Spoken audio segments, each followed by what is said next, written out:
श्री परमहंस देवाय नमः।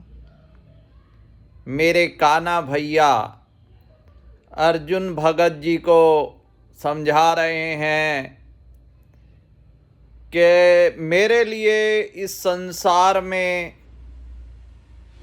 ना कोई कर्म करना बाध्य है और ना कर्मों से मुक्त, परंतु मैं कर्म करता हूँ जगत में मार्गदर्शन आदर्श रखने के लिए। इसी तरह मेरे प्राण प्रीतम पंचम पातशाही भगवान जी ये आदर्श दिखा रहे हैं कि शरणागति कितनी महत्वपूर्ण है। मन वचन कर्म से समर्पित अपने इष्ट देव के दिन प्रतिदिन लगन बढ़ती जा रही है। जैसे कल बताया कि कैसे दर्शनों पे दौड़ दौड़ के भगवान जी पहुँचते। आप रायपुर में थे सन 1947 में जब देश विभाजन हुआ तो बड़े भाई साहब ने आपको कलकत्ता बुला लिया और आपके लिए सालकिया जर्नल स्टोर नाम की दुकान खोल दी। इस दुकान के ऊपर एक स्टोर बना हुआ था। आप नित्य प्रति 2-3 घंटे ऊपर चले जाते और भजन अभ्यास में लीन हो जाते। कुछ समय पश्चात आपने अपने बड़े भाई साहब से कहा कि हमारा मन यहाँ अब नहीं लगता, शरणागत होने की लगन लगी हुई है। आपसे सब अत्यधिक स्नेह करते थे, चाहते थे कि आप घर छोड़कर ना जाएं, परंतु जिसको भी ये लगन लगी वो फिर कब रुका। प्रातः घर में भजन अभ्यास करते। आपने सबको कह दिया हमें कभी जबरदस्ती उठाने की चेष्टा ना करना। एक बार आपने प्रातःकाल से भोजन भी ग्रहण नहीं किया। आपके प्रति बड़ी बहन जी का हार्दिक स्नेह होने के कारण उन्होंने आपको भजनाभ्यास से उठा दिया। आपने फरमाया बहन जी हमें भजन से उठाकर अच्छा नहीं किया। हम अभी जब ध्यान में बैठे थे तो हमारे माथे पर सतगुरुदेव भगवान जी केसर का तिलक लगा रहे थे। ध्यान अवस्था में ही आप विनय करने लगे, भगवान मेरी परीक्षा ना लो, अब शीघ्र शरणागति प्रदान करो। तृतीय पातशाही भगवान जी ने आपके स्थायी रूप से रहने की विनय को स्वीकार कर लिया। आपने घर में सबको अपना निर्णय सुना दिया कि हमें श्री अनंतपुर की सेवा ही अपनी पूंजी, निजी जायदाद, निजी घर प्रतीत होता है।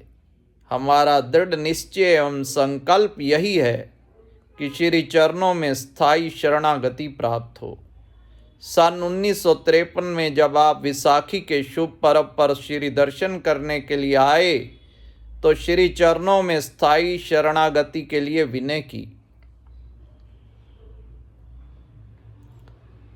भगवान जी ने विनय स्वीकार की और 4 जून सन 1953 में आप सर्वस्व समर्पण करके पूर्णता शरणागत हो गए। सतगुरुदेव भगवान जी के मुखार विंद पर अलौकिक आनंद था जिसका वर्णन नहीं। आप पहले से भी अधिक सेवा और भजन अभ्यास में जुट गए। निर्बंध कभी किसी बंधन में नहीं बनते। श्री सतगुरुदेव महाराज जी की कृपा दृष्टि पाकर आप निहाल हो गए। आपको श्री अनंतपुर में रहते हुए अत्यधिक मेल जोल रखना, वार्तालाप करना प्रिय ना था। एकांत प्रिय सेवा में तन प्राण से जुटे रहना जीवन का ध्येय था। तृतीय पातशाही भगवान जी प्रेम के अवतार बनकर सब पर ही प्रेम का जादू डाल रहे थे। उन दिनों जागीरदार, धनवान, सम्मानित लोग परमार्थ एवं रूहानियत के आनंद में सरोबोर खिंचते आ रहे थे। सबकी जीवा पर एक शब्द था, एक बार नाम सुनते ही दिल दीवाना हो जाता है और अनंतपुरवासी भगवान को पाना चाहता है। भगवान जी की सब पर प्रेम दृष्टि थी, परंतु किसे परमार्थ कार्य संभालना है वे तो स्वयं ही भगवान जी ही जानते। इसलिए आप पर विशेष कृपा दृष्टि बनाए रखते थे। एक बार महात्मा सतगुरु सेवानंद जी श्रीमान जी ने महात्मा योगात्मानंद जी से कहा, महात्मा जी, हम आपसे एक बात पूछना चाहते हैं। जब भी ये पंचम पातशाही भगवान जी की बात करके कि सतगुरुदेव महाराज जी के सामने जब आते हैं तो भगवान जी के मुखारविंद पर दिव्य ज्योति और मुस्कुराहट आ जाती है। इसमें क्या विशेषता है?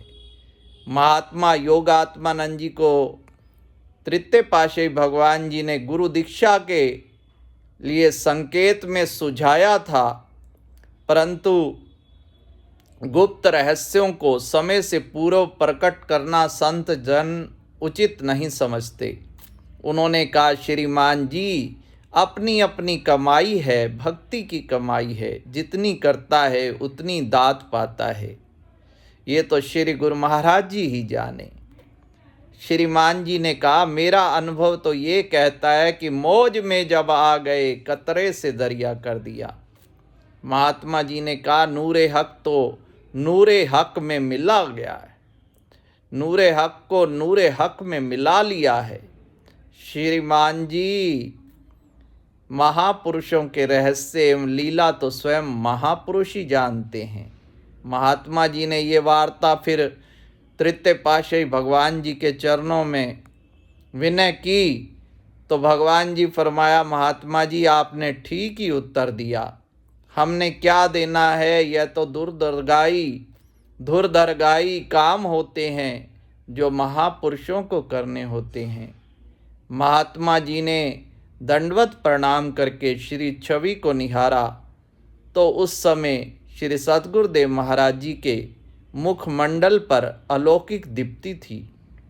आप जब घर से श्री अनंतपुर के लिए आते, चरणों में सेवा का लाभ उठाते, उस समय अवर्णनीय आनंद का भाई साहब को वर्णन करते हुए भावुक हो जाते।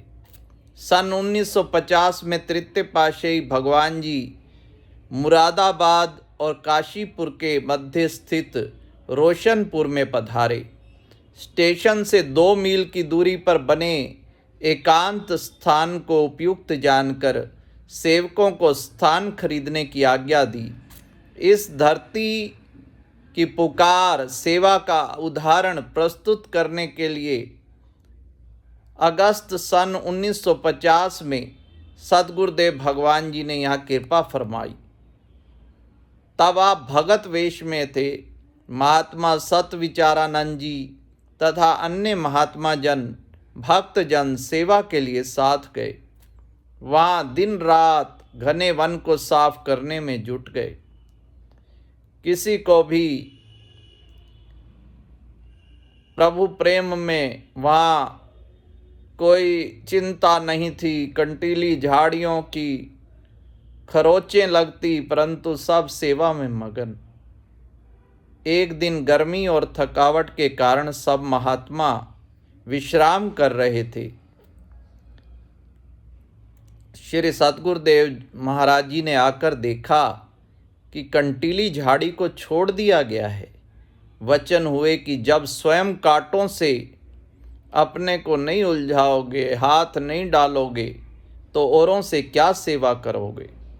श्री वचनों को सुनते ही सब में नव उत्साह भर गया। ना फिर गर्मी ना थकान। महात्मा जनों का कथन है कि उस दिन से उन्होंने कुर्ते पहनने भी छोड़ दिए, सेवा में जुट गए। सामने श्री दर्शन और तन से सेवा का जो आनंद मिला वह वर्णनातीत है।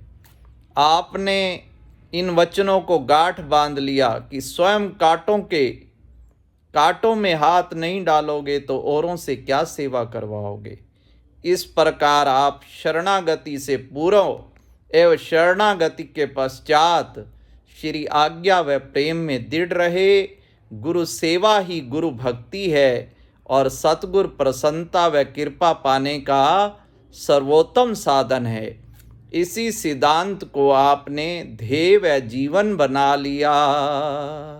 श्री परमहंस शरणम गच्छामि।